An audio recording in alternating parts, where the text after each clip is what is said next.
본머스 스트라이커 도미닉 솔랑케의 토트넘 이적이 확정되었습니다.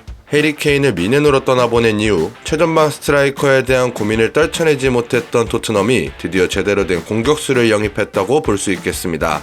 로마노에 따르면 이적료는 6,500만 파운드, 하나 약 1,130억 원 정도로 토트넘 역대 이적료 1위였던 탕귀 은돈벨레의 1,100억 기록을 깨면서 토트넘에 합류하게 되었습니다.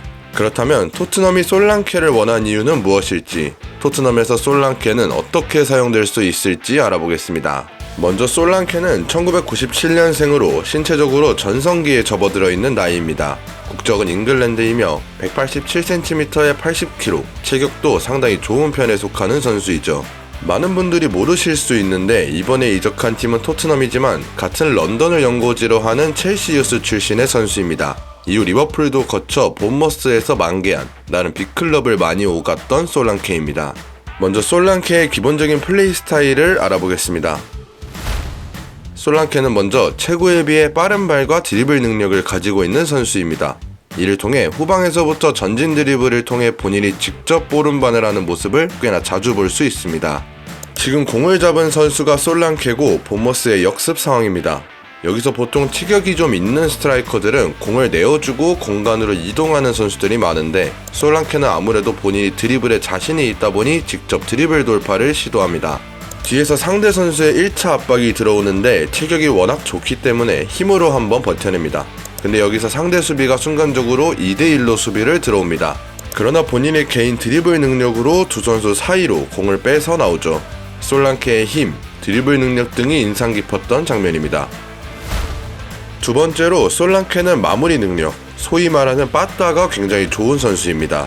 게다가 주발이 오른발임에도 왼발 슈팅 능력과 체격을 바탕으로 한 헤더까지도 겸비한 선수이죠. 발이면 발, 머리면 머리, 어느 부위로든 골문 앞에서 마무리가 가능한 솔랑케입니다.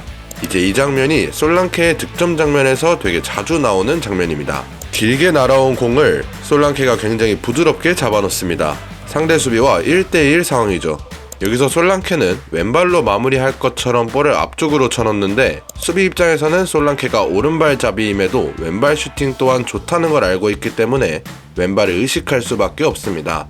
하지만 순간적으로 공을 접으면서 슈팅 각도를 만들고 파포스트로 마무리할 것 같은 자세에서 니어포스트로 마무리. 단순한 마무리 장면처럼 보일 수 있지만 수비와 골키퍼 때문에 생각보다 각이 그리 많지 않은 니어포스트로 저렇게 낮고 빠르게 슈팅을 하는 것은 절대 쉽지 않습니다. 멀리서 날아오는 공을 잡아놓는 기본기부터 본인만의 저런 리듬감과 마무리는 굉장히 좋은 편이라고 볼 수 있겠습니다. 마지막으로 가장 기대되는 솔랑케의 장점은 연계 능력입니다. 체격만 보면 타겟맨처럼 골문 앞에서 마무리만 하는 선수처럼 보일 수 있지만 생각보다 낮은 위치까지 내려와 공을 뿌려주기도 하고 측면으로 빠져 연계하는 모습도 종종 보이는 솔랑케입니다. 지금 공을 받는 선수가 바로 솔랑케입니다. 솔랑케는 체격을 바탕으로 등을 쥐고 공을 한번 지켜냅니다. 기본적으로 힘이 좋기 때문에 이런 경합 상황에서는 공을 잘 빼앗기지 않는 솔랑케입니다. 그리고 여기서 측면으로 돌아나가는 윙어에게 침투 패스. 측면 윙어의 움직임도 좋았지만 솔랑케의 경기를 읽는 능력이나 연계 능력이 돋보이는 센스가 굉장히 좋은 장면이었습니다. 비슷한 장면을 하나 더 보시겠습니다. 여기서도 솔랑케가 공을 받았고 순간적으로 몸의 방향을 돌리면서 수비 한 명을 제쳐냅니다. 그리고 지체 없이 오른쪽 측면으로 패스, 그리고 본인은 다시 침투하는 움직임을 가져갑니다. 이런 장면에서도 본인이 해야 할 일이 무엇인지 알고 있는 듯 버벅임 없이 패스를 내어주고 공간으로 다시 움직여주는 모습에서 솔랑케의 연계 능력이 굉장히 좋은 편임을 엿볼 수가 있었습니다.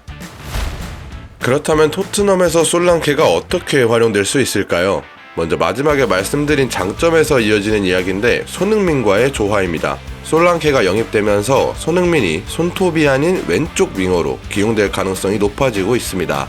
그때 당시 제가 가장 인상 깊었던 장면은 바로 맨시티전인데 케인이 내려와서 공을 받지도 않고 측면으로 돌아나가는 손흥민에게 논스톱 패스. 이 움직임과 패스 한 번으로 손흥민에게 결정적인 찬스가 만들어졌죠. 솔랑케 또한 내려와서 받아주고 공을 찔러주는 능력을 충분히 가지고 있는 선수이기 때문에 손흥민과 케인, 손케 조합의 모습이 이 둘에게서 다시 보여질 수도 있습니다.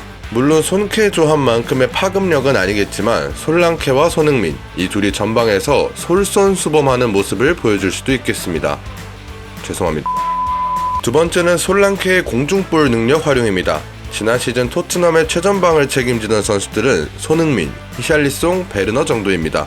세 선수 모두 공중볼에 대한 장점이 있는 선수들은 아니기 때문에 측면에서 존슨이나 클루세브로부터 올라오는 크로스가 허무하게 지나치는 경우도 많았습니다. 그렇다 보니 측면에서 토트넘이 공을 오픈된 상태에서 봤더라도 선수들이 섣불리 크로스를 공중으로 높게 올리지 못하는 모습들이 꽤나 자주 보였습니다. 지금 이 장면에서 측면에서 공을 잡은 브레넌 존슨입니다. 여기서 높게 반대편으로 크로스를 올리기만 하면 히샬리송, 손흥민 혹은 우도기까지 모두 오픈된 상태로 공을 받을 수도 있었습니다. 하지만 여기서 존슨은 중앙에 있는 파페사르에게 낮은 크로스를 내어주죠. 물론 이 공이 수비에게 걸리지 않고 사르에게 잘 도착했기 때문에 나쁜 선택이었다라고 볼 수는 없지만 저 반대편에 솔랑케가 있었고 공중으로 공이 넘어왔으면 어땠을까 하는 생각입니다. 물론 지난 시즌 낮은 크로스로 재미를 많이 봤던 토트넘이지만 낮은 크로스만 너무 고집하는 모습들이 꽤나 있었습니다. 그렇기 때문에 솔랑케의 공중볼 능력은 토트넘에게 좋은 공격 옵션 중 하나가 추가되었다고 볼 수 있겠습니다.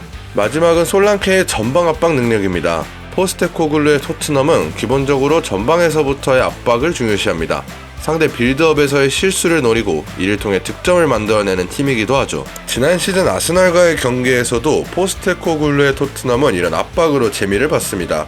살리바가 골키퍼에게 공을 내어주는 순간 미친듯이 전방 압박을 들어오기 시작하는 토트넘입니다. 라야가 롱킥을 시도했지만 이 공은 로메로에게 떨어지고 맙니다. 그리고 그대로 득점에 성공하죠. 라야의 킥미스가 나오기는 했지만 기본적으로 토트넘의 전방 압박으로 상대의 실수를 유발했다고 볼 수 있는 장면입니다. 그런데 솔랑케도 지난 시즌 비슷한 득점을 기록한 바 있습니다. 뉴캐슬이 빌드업 과정에서 백패스를 하자 강하게 압박하는 솔랑케입니다.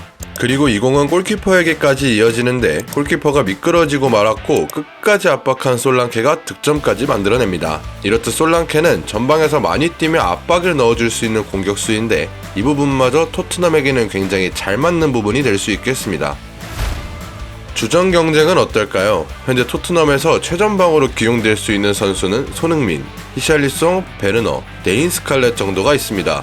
여기서 손흥민의 측면 공격수로 분류한다면 아마 솔랑케가 부동의 주전으로 자리 잡을 것 같습니다. 지난 시즌만 비교해보더라도 리그에서 솔랑케는 19골, 히샬리송은 11골, 베르너는 2골로 굉장히 차이가 많이 나는 상황입니다. 잠부상을 꽤나 앓았던 솔랑케였지만 최근에는 부상도 잘 당하지 않는 모습입니다. 지난 시즌에는 38경기를 모두 치르는 철강왕과 같은 모습까지 보여주었죠. 개인적인 제 생각으로는 이번 시즌에도 부상 없이 시즌을 잘 치를 수 있다면 포스텍의 토트넘에서 굉장히 좋은 모습을 보여줄 수 있을 것 같은 솔랑케입니다. 득점과 연계, 모든 면에서 토트넘에게 굉장히 잘 어울리는 선수라고 생각하고 토트넘이 매우 좋은 영입을 한 것 같습니다. 득점 후 여러 애니메이션 세레머니를 보여주며 팬들에게 많은 사랑을 받고 있는 솔랑케. 과연 솔랑케의 세레머니 행진은 토트넘에서도 이어질 수 있을까요? 솔랑케에 대한 여러분들의 생각을 댓글로 자유롭게 남겨주세요. 다양한 축구 영상이 더 보고 싶으시다면 구독도 한 번씩 부탁드립니다.